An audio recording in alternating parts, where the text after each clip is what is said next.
Jerusalén y he estado activa en movimientos de antiocupación y antimilitarista en los últimos 20 y pico años. As was said, I refused my military service. I was a conscientious objector. I'm also active now with a global campaign against military spending, for cutting military spending in 10%. And there's a lot of different kind of anti-militarist work that I'm involved in. But what I'll talk about much more today is kind of the resistance on the ground, specifically to occupation. When Reem and I, when Reem and I were talking about what to talk about here, as what was originally framed as a dialogue, we were saying that for us the kind of framing that we want to give it is around co-resistance and joint resistance and what that looks like, to also understand the complexity of it, the places where there isn't co-resistance, and maybe even ask the question of if it should be or shouldn't be, if it should exist or not, co-resistance, and how do we maneuver this thing with the realities on the ground currently, which are obviously escalating. I'll start maybe a bit from an anecdote. There are a lot of organizations within the Israel-Palestine context that deal with bringing together Israelis and Palestinians in conversations, including in political conversations.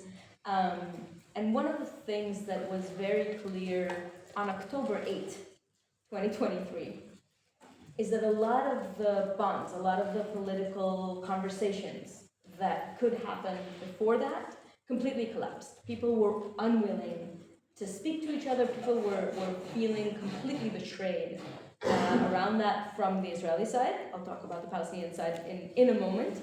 But from the Palestinian side, the same happened by October 9th, right? By the moment that it was clear what Israel is doing in Gaza. And I think one of the interesting things for me was that the one place where I didn't feel a paradigm collapse, I didn't feel people shaken politically, was within actual joint resistance as opposed to dialogue. So as an example, I'm very active in Masafiriyata, which is an area in the south of the West Bank, with a lot of settler and military attack, and there is constant 24/7 kind of what we call protective presence, which is a problematic term, but Israelis and internationals accompanying Palestinian communities. And it was a space in which Israelis and Palestinians interact on a daily basis that was not affected by October 7th.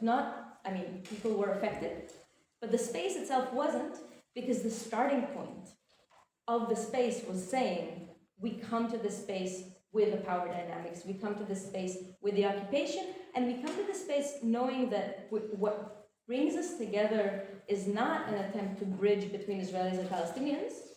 It is resisting this military system that we are facing. And when that is your starting point, that paradigm doesn't collapse when something like October 7th happens or when a genocide begins. That paradigm still stands. And so I think right now when we speak about this resistance on the ground, joint resistance, that is kind of the framework that I have in my mind, the power that an actual, real, deep understanding of what does it mean to work together, what are we working towards, and that this togetherness is actually not the point. The resistance is a much more important part than the joint.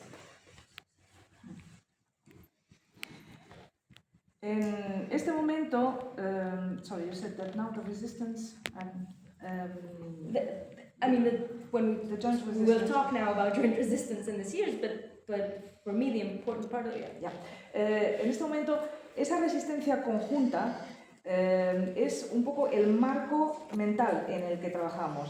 Es decir, da mucha fuerza el comprender en profundidad este concepto. Lo fundamental no es el elemento conjunto, sino que lo fundamental es el objetivo hacia el cual trabajamos conjuntamente, que es la resistencia.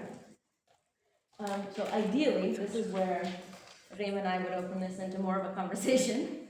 But I think what I'll do is speak a bit about the different kinds of resistance that we see on the ground in the last 2 years, in the West Bank and within 48.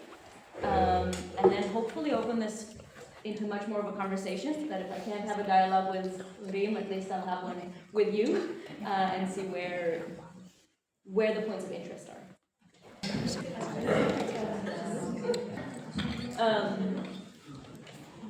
I'll start maybe chronologically, just to kind of understand the context and how the context has changed in the last 2 years. For me, a chronological start is starting on October 7th. On the morning of October 7th, the Kayush, which we just mentioned, every Saturday go to Masafariata, usually around 6 in the morning, which means that at 6:30 in the morning on October 7th, they were in Masafariata, they were in this area in the south of the West Bank. So one of the activists, so that they started hearing that something is happening, they could start hearing the explosions. It's in the south, it's actually relatively very close to Gaza, and started hearing the explosions, started reading the news, and one of the activists that was there was talking to his mother, who lives in a kibbutz on the border, who was telling him, I'm closed in the safe room, and they're shooting outside.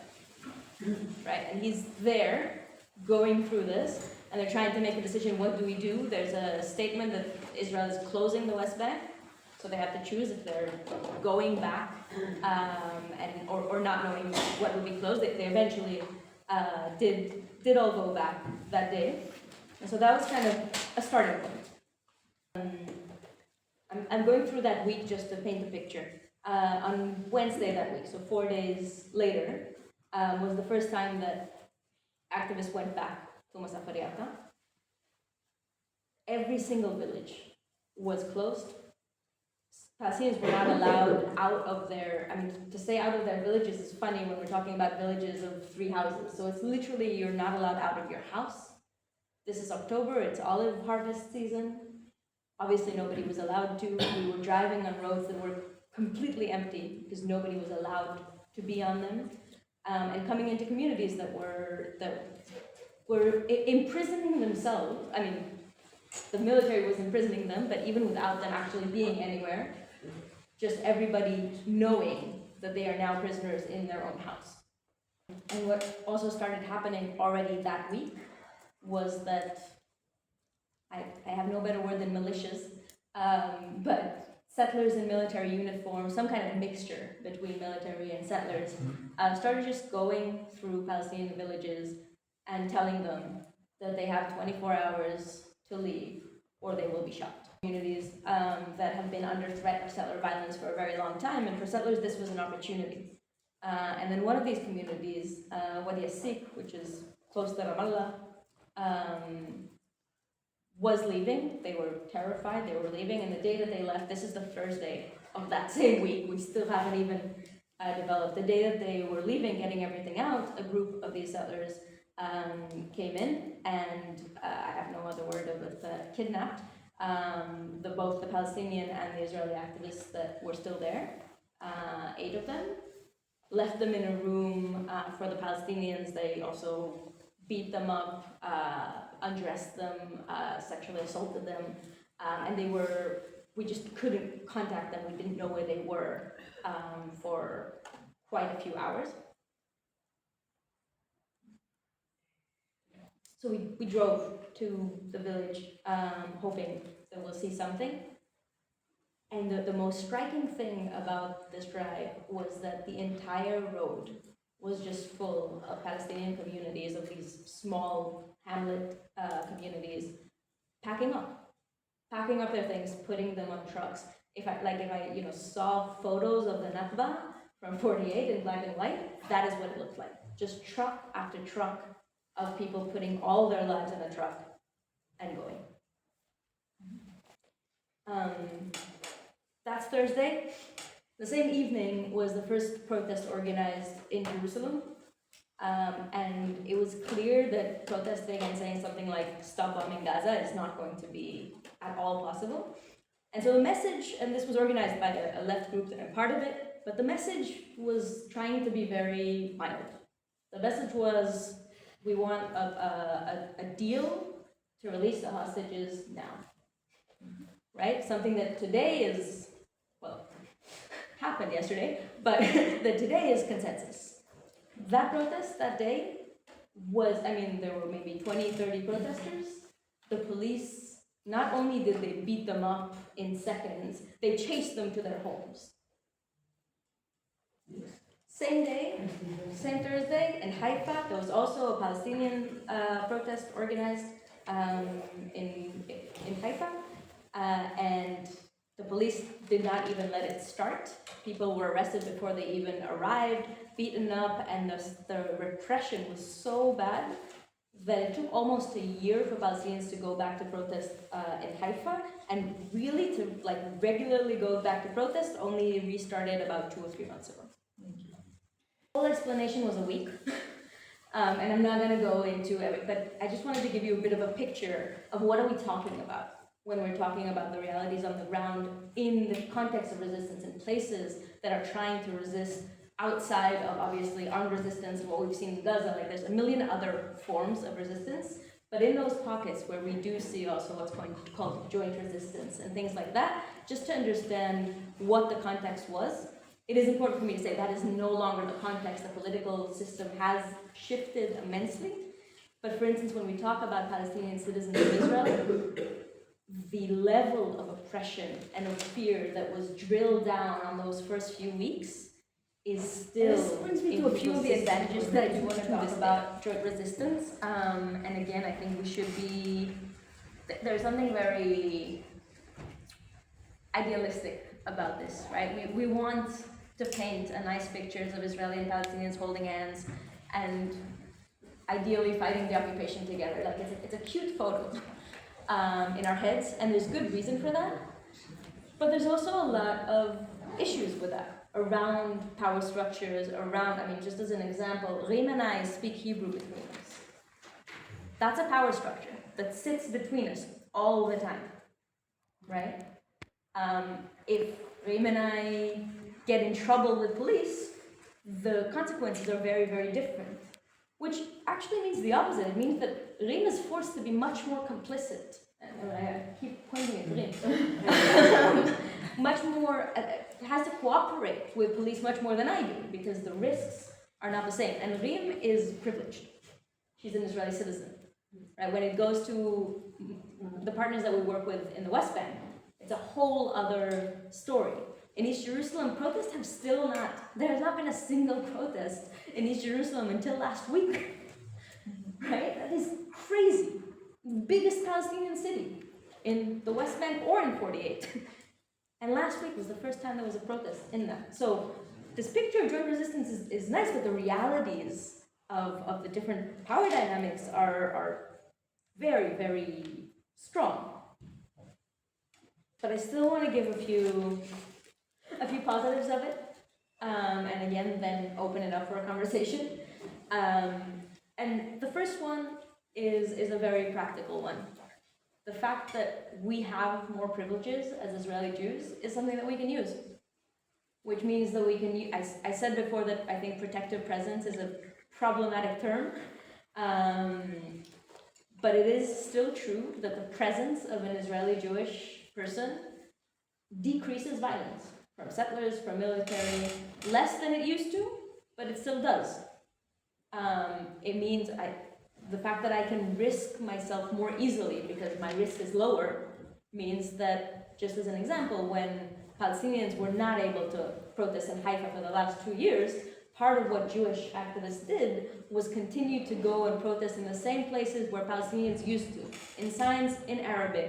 And yes, get arrested and get violence, but much less.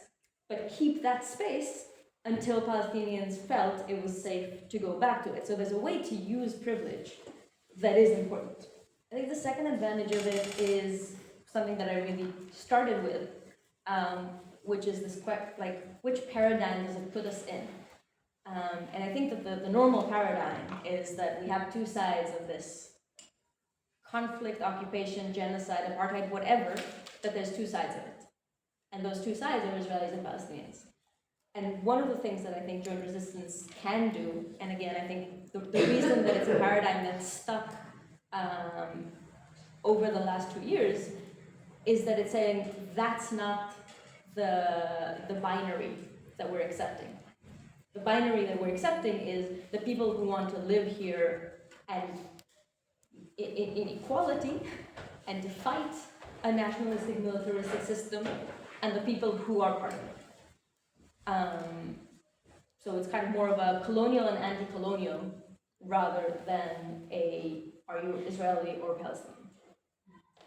And the last one that I'd like to offer that I know is problematic, and Reem and I plan to talk about it on the second session that we have, so we still will, is that it allows a different thinking of what the future is. Because if we assume, and this is my starting point, it's not at all everybody's starting point, but if we assume that none of the peoples between the river and the sea will disappear or be completely annihilated, then we assume a future that has to deal with some form of jointness. And the joint resistance, because it says this is the ideology when you have a political agenda, an ideological agenda, this is how you can be together and survive very difficult things in the same spaces, I think has that opportunity of also opening up a different thought of what the future looks like.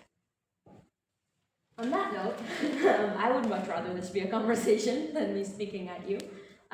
So I'd love to hear, it's both questions, but also just thoughts, and kind of making this a dialogue.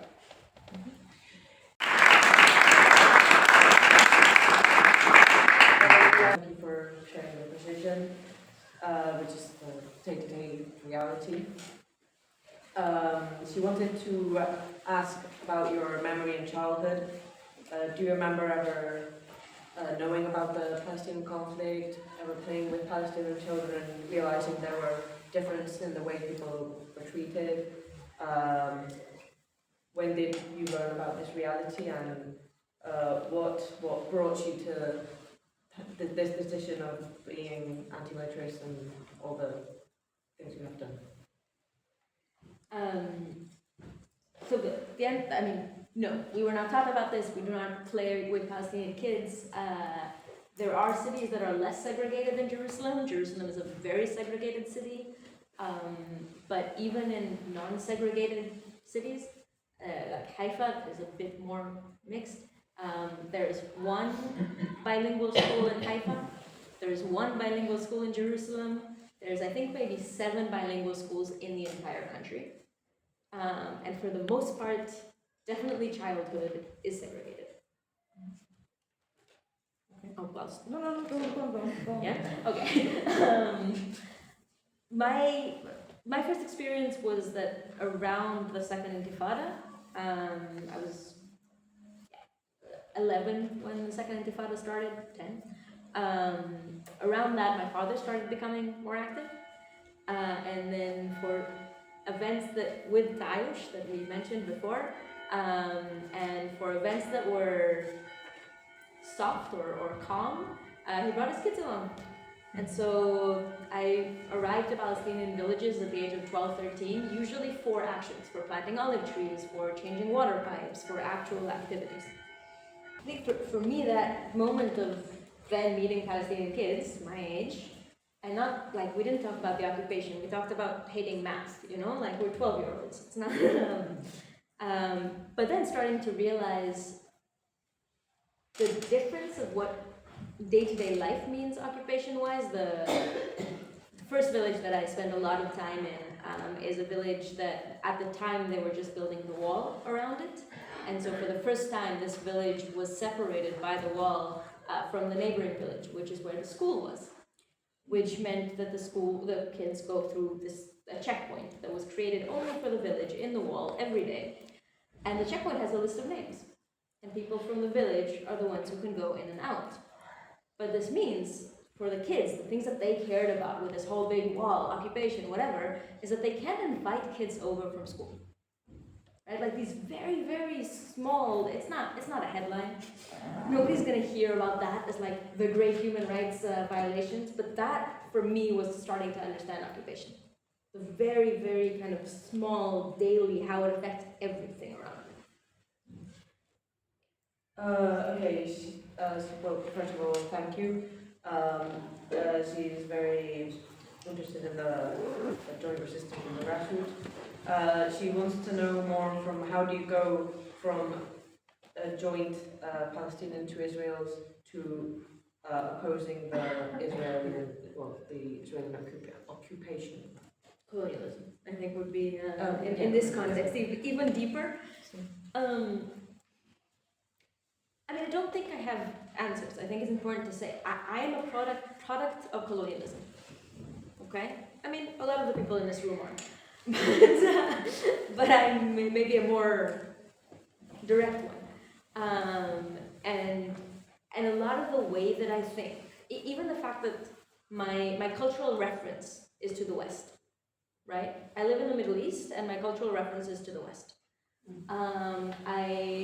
To this day, I can communicate in Arabic, but I don't actually speak the language of the region, right? I can't say how do you move from being anti-occupation to being, or from disjoint resistance into anti-colonial, because I am still, there's a lot of colonialism in me. So first of all, I just want to say it's a process. It's an ongoing process.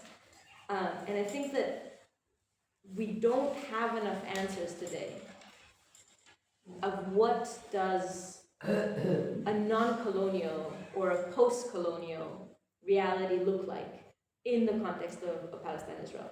Because we were talking about this on the street before, that there's a lot of different forms of what colonialism looked like in the world and how colonialism ended in the world. And while we can learn from a lot of them, none of them are going to be identical. Which also means none of them are going to be identical to this one, because history never is. And I think part of us not knowing what our vision for a post-colonial world is means that it's very hard to say how do we move our discourse and our mentality into post-colonial activism. Temporarily, for now, what we have, I think, is about a discourse that recognizes privilege, that doesn't try to erase it, that doesn't try to ignore it, but that puts it on the table and tries to see how it can be minimized, used. What do you do with privilege? I think that's one central thing, which means centering Palestinian voices. Now, this is very funny with Reem not here for me to say that. Well, yes, maybe I'll stop. Sorry. Okay, I'll finish the point and then you. And so I think that's another thing that we have. But I think that the other thing, and this is probably maybe the easiest point, is to stop. And I think when the Israeli Zionist left talks about occupation, being anti-occupation, or all these dialogue groups that are willing to talk about the occupation, their starting point is 67, very clearly. And I think maybe the easiest technical thing to do of starting to shift that discourse is saying the starting point, I don't even want to say 48, I think 1917 is a pretty good year to start, but is much before that, and then through that you start resisting different things. You're resisting a different system when you kind of make that switch.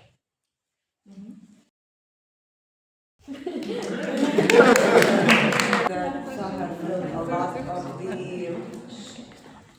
brought a lot of the information that we share in mutual doing. I think I don't want to repeat some of the things, but I think one of the most important things that I would like to say is that things maybe from the outside, who's translating? You are? Okay. Things from the outside do look as bad as they are. But on the other hand, using our channels and our work in order to show a different reality that can be possible is maybe the most important thing of coming here and talking to you and showing that international support, international solidarity, international pressure does work. And I think that we share that also in our homeland and in other places where other struggles take place. Maybe we can go on with the questions, and then it will be much more specific than just giving you information, because I think you already, in a way, did that. First of all, for being late, it was an interesting experience. My name is Reem Hazan. I'm from Haifa. I'm originally from Akka, a northern town to Haifa. Haifa is a mixed city. Akka is also a mixed city, and there we experience some of the joint struggles that we can have. But such cities also show how oppression and how discrimination against the Palestinian minority is practiced in neighborhoods, in budgets, in schools, in a lot of other things. But I love both cities, and I think they're very good model, especially Haifa, for joint struggles and for picturing how can we live in this, in the entire land of Israel-Palestine. I'm part of the Communist Party in Israel. I'm an activist as well, mainly. I'm an interpreter in my life. I'm a mother, and I'm here very happy to be with you and to actually observe your energies and your solidarity and your experience, which has been a pleasure the last 3 days. So if you have, preguntas, if you have any questions, I think that will be much easier since I'm very late and we don't want to keep it very late. Okay. So thank you so much. I'm new to this space, so thank you for having me. I'm Sahar's colleague, so I'm really happy that I could be here. And I'm really sad I'm missing the 3 days before and what's coming after. But anyway, Sahar spoke about joint resisting being a place where you can start developing something else that's not just togetherness in a constructed way, but actually in a lived way and in an understanding that we are not the same, that there's a joint struggle still. And I was wondering, because you're talking about, is it like, what would a post-colonial, like, land from the river to the sea, what would it look like? And also, like, being from like a colonial context where post-colonial is never post, it's never done. So is there any space for you at the moment in this context, when you're struggling jointly, to ever have even a conversation or an imagination together about what this would look like after? And how do you feel other people that are not part of your joint struggle connect to that vision? Like, is there any feeling that people even are even daring enough to start imagining that? And I think that I specifically asked this also thinking about the Israeli context. I think in the Palestinian context there's more of an awareness of what was before and that it's possible. So yeah, that's the question. Sometimes when we are in the middle of the struggle, it's very difficult to imagine how will it look like. I'm not against imagining. Tell me when you want me to stop. I will speak. It's difficult to imagine, but on the other way, we should not be fixated on either going back to what was, or to think that the image of the future, of the vision that we have is also fixated, is also, how do you say, kavua, permanent. So things change all the time. People change, government change, politics change, and I think this is our best bet, that things change. We need to go on in order to make sure at least we have the best bargain and that we make them change in the best way. Now, talking about imagining how, I will stop here. So Okay, yeah. Now, as for imagining how life will be in post-colonial, it's very difficult with the 20 points of Trump now, but also that is not permanent, and I think the details are still revealing. We're not sure what's going to happen, but as imagining, Israel-Palestine, historical Palestine, is a very small piece of land.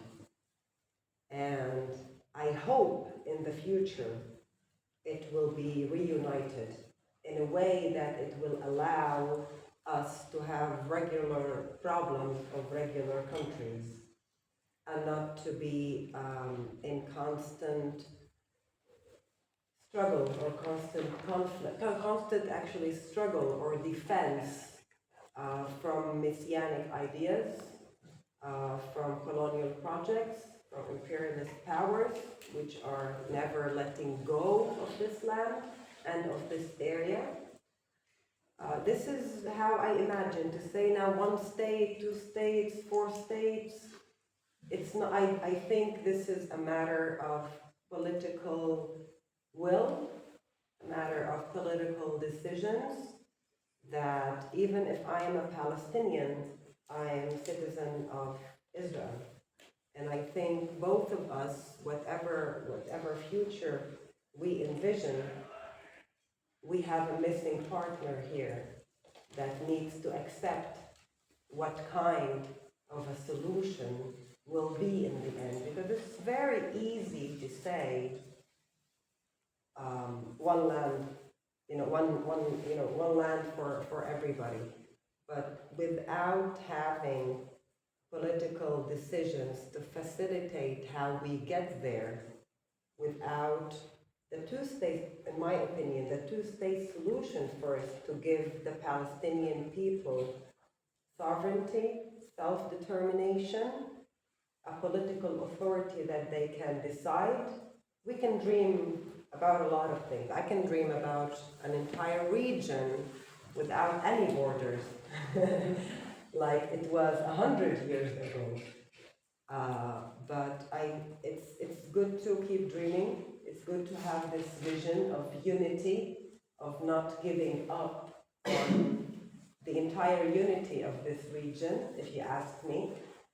But on the other hand, I think sometimes, a lot of times, we in the left are very much busy with the details of the political solution rather than actually fighting the changes that are happening every day, not only on the ground, but also on public opinion, on people's minds, and where are the governments, for instance, the government of Israel, how it is affecting the public opinion in a way that make us fear the future more than where the border will go. Because I think it's about people, it's about how we can affect people to take action, to take responsibility, and to dream together with us how better it can be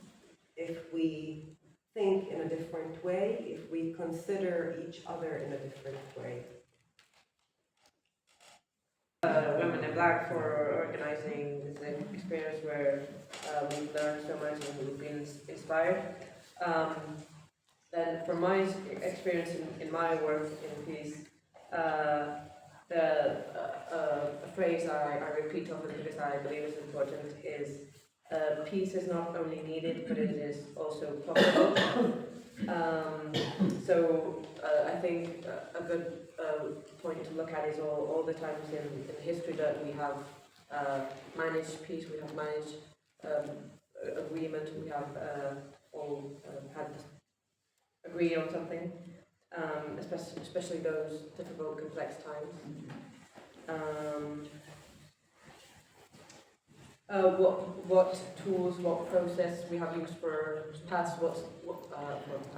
peace, what mechanisms there are, and she wants to ask Reem, what your experience with joint resistance has been, because we listened to Sahar talk about her experience, but we wanted to see your point of view.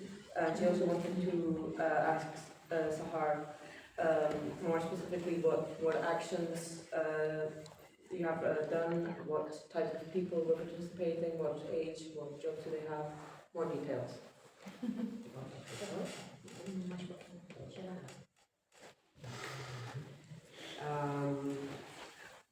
My experience. I grew up in a political atmosphere that is joint, that is Arab and Jewish, internationalistic. So that was very natural to have it. But through the years, a lot of time you ask yourself, how can I do this? Or how can I find a language to persuade or to work with the other? I think especially in the last 2 years, we have a very clear vision in our camp, in the mutual joint camp. We don't like to call it Arab Jewish, because Arab Jewish, Jewish Arab do coexistence, because a lot of this have been used in order to beautify things, or to make it look as everything is okay and we are together and everything, if we don't talk about politics. And I think in the last 2 years it has become very clear who's on our side and who is not. Meaning, who still believes in mutual interests as people, as citizens, as women, as fighters, and who actually still has either racism or nationalism in his or her minds and hearts. So if you ask me, maybe 4 years ago, I would have a much, maybe diplomatic answer. But in the last 2 years, it has been a strengthening experience to see my colleagues, my comrades, the Jewish ones, take a lot of the struggle forward, because they can, because they have more space and less punishment. So that was really strengthening. That is, and you asked something in that sphere of how, I can't remember exact wording, but in the struggle, in any struggle, I think, there are roles. There are roles that can be changing all the time. And one of the most inspiring thing about the joint struggles that we had is that a lot of groups, also Arabs, but also mainly Jews, have took a lot of those roles forward in understanding a lot of time that in some of the organizations there is the Palestinian minority, and they are supporting that organization. They are supporting it all along. And in other organizations, this is equal. This is more together we do it. And to be able to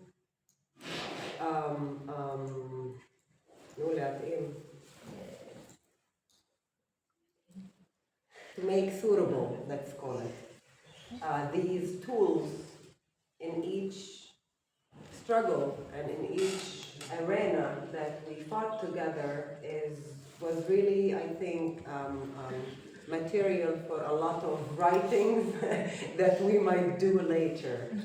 So it's too low, maybe. It's her, so it's okay. But I didn't understand the word you said in Jerusalem. No, I translated it.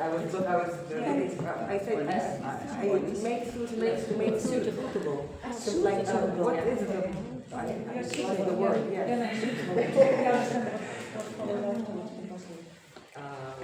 So like for people to understand what is the right role for them. Yes. Okay. And I lost my thought. Sorry. It's okay. I think I made my point. I hope I made my point clear. So I can replay it. So mainly, I think that yes, after the 7th of October, a lot of things became much more clear. Much more painful, but much more clear on which side are we going to take in this very difficult struggle. So yeah, and I think you can. Briefly, around resistance, forms of resistance. One form that I've talked about a lot is protective presence. That's been continuous and grown a lot over the past few years. There's been a lot of forms of protest. I will say at the beginning they were very, conservative. Like the first time we went to protest outside of a military base, post October 7th, we were like 50% sure that the soldier will come out and shoot us. So it was like very, very careful with like, colorful vests just so you don't look like you're accidentally intimidating and have some and the same in the first protest in State in the torture camp that later on became very infamous. So those kind of things happened from the beginning but very carefully. And today we also have seen there's been a few attempts to physically break the siege in Gaza, to go there with marches. The 2 weeks ago, just 2 days after the flotilla was intercepted, the march actually some of the marchers managed to get into Gaza, like go 50 meters into Gaza, but also to block the way of the soldiers in that specific point for a couple of hours. So there's also those kinds of actions.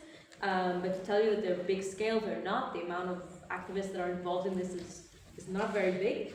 As far as who they are, I would say there is quite a scope there. From 18, 19-year-olds who are involved in the Refusing movement and things like that, and then go into these other forms of activism as well, through quite a lot of pensionaries. Entire areas of protective presence in the northern Jordan Valley are almost completely held by pensionaries. They have more time, so it's a very big scope.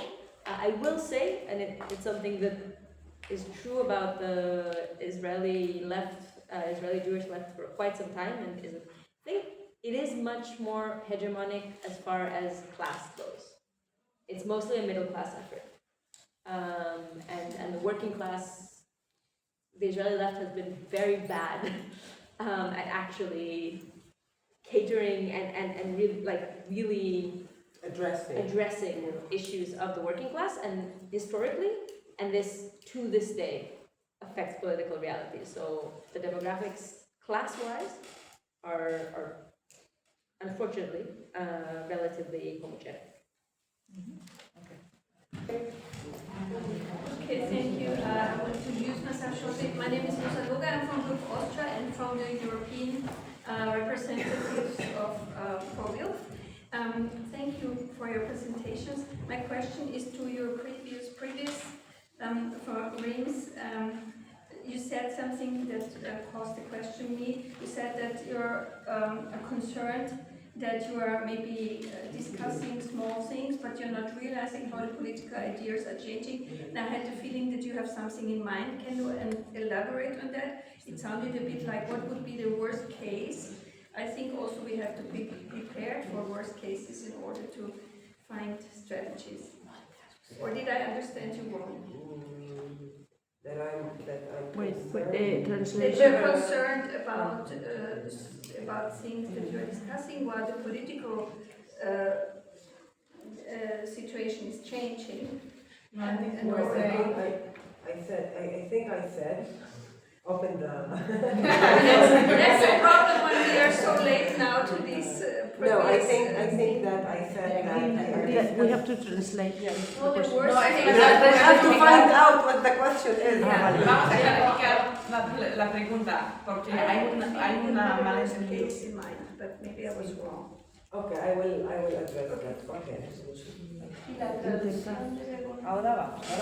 Sí. Ok, en inglés lo traducción primero, ¿no? Eso es. Tú Begoña y yo. A ver. Ok, wait.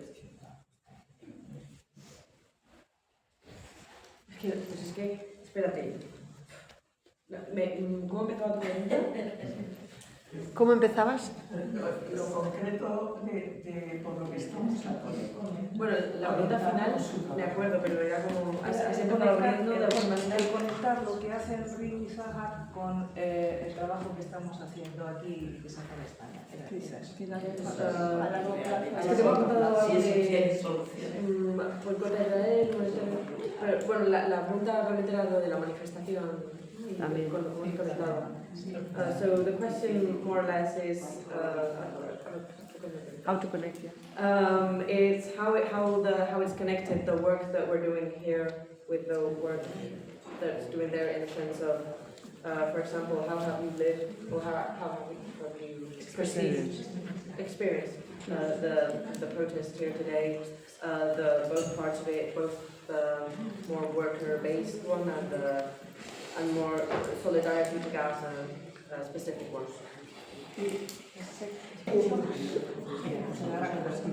I'm not sure what exactly I said, but yes, there is, you know. I know what you said. Tell me what I said. So you said that it's sometimes difficult that the left always imagines, like tries to plan in very detail what's happening, like in theory, but actually it's also important to focus on the What's doing, happening, like the and the changes. small things that really are like the struggle, like That's that happens every happening, day. the changes that are happening. But yes, there is, thank you. But yes, there is a worst case scenario. Worst case scenario that there is no Palestinian state after all those decades.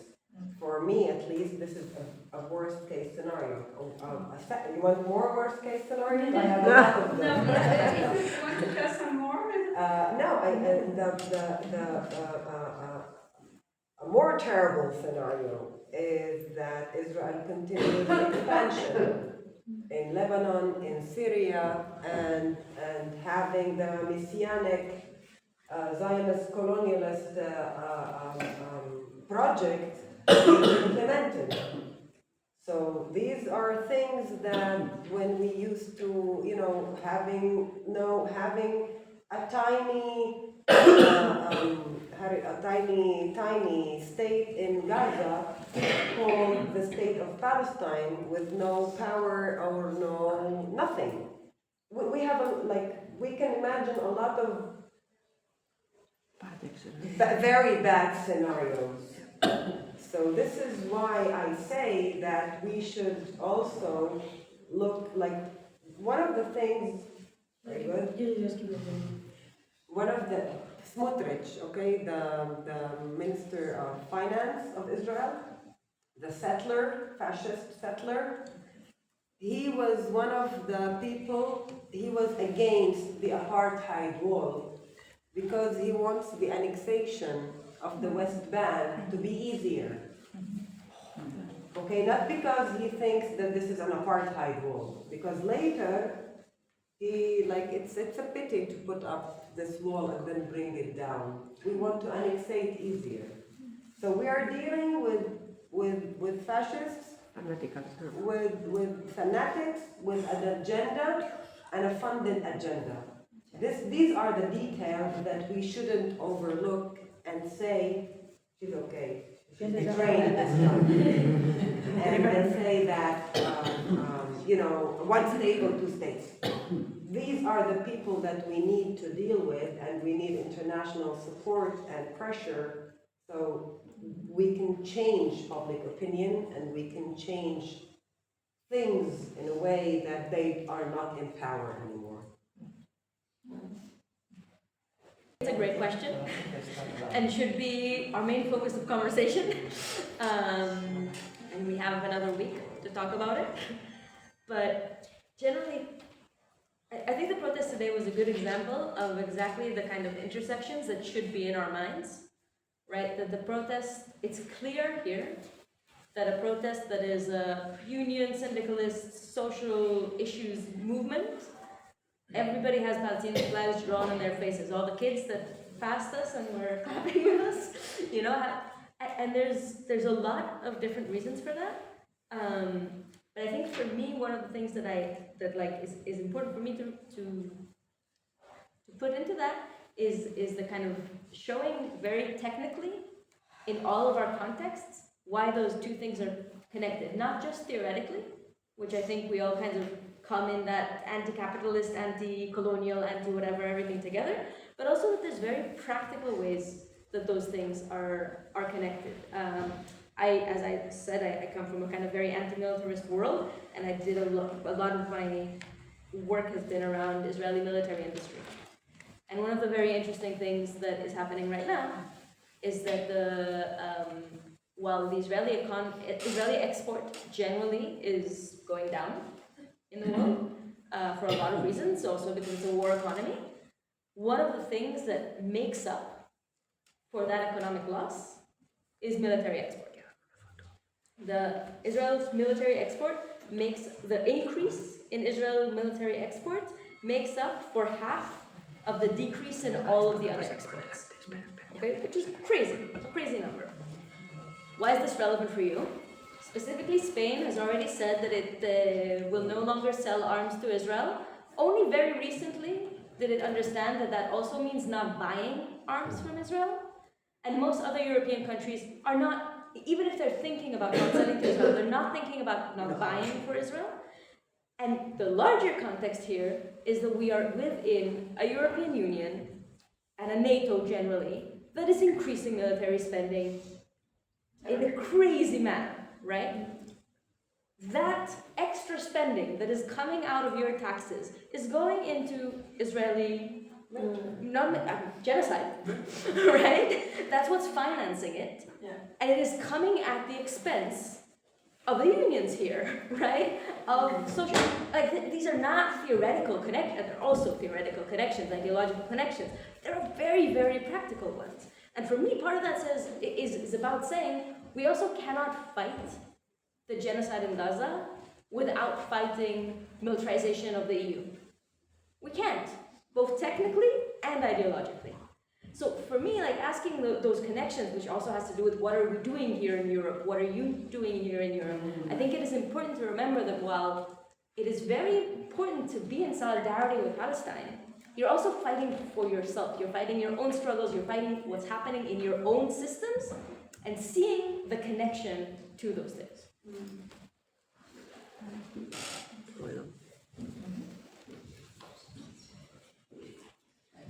Me parece que es una pregunta excelente y de hecho convendría que nos centrásemos en la cuestión en los próximos días también, los que vamos a hablar.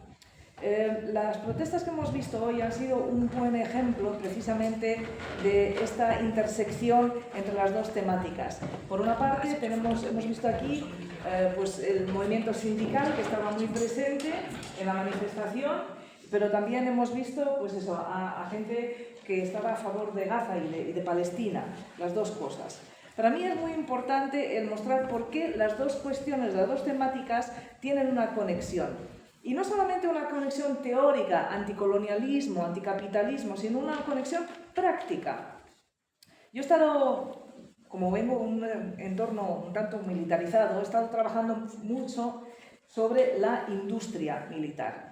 Israel ha perdido buena parte de su cuota de exportación al resto del mundo, entre otras cosas porque está en una economía de guerra. Por lo tanto, exporta menos al resto del mundo. Pero esas pérdidas de sus exportaciones las ha compensado con un incremento de sus exportaciones en productos militares.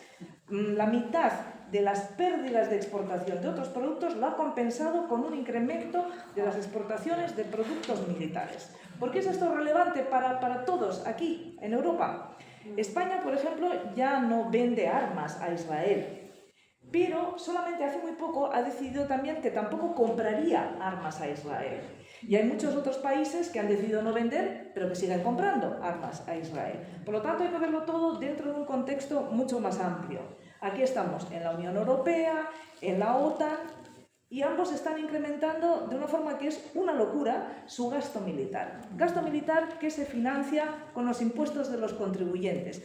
Dicho de otra forma, los impuestos de los contribuyentes están financiando el genocidio. ¿Y eso qué es? A costa del trabajo que hacen los sindicatos, a costa del gasto social. De modo que no solamente hay una conexión ideológica, sino que existe una conexión absolutamente práctica. Nosotros no podemos luchar contra el genocidio desde un plano teórico, desde un plano práctico, si no luchamos al mismo tiempo contra la militarización de la Unión Europea. Y por eso mismo es tan importante la solidaridad con Palestina aquí, porque es una forma de luchar también por los objetivos que se persiguen aquí, los objetivos sociales. Oh, ¡qué bueno! ¡Qué bueno!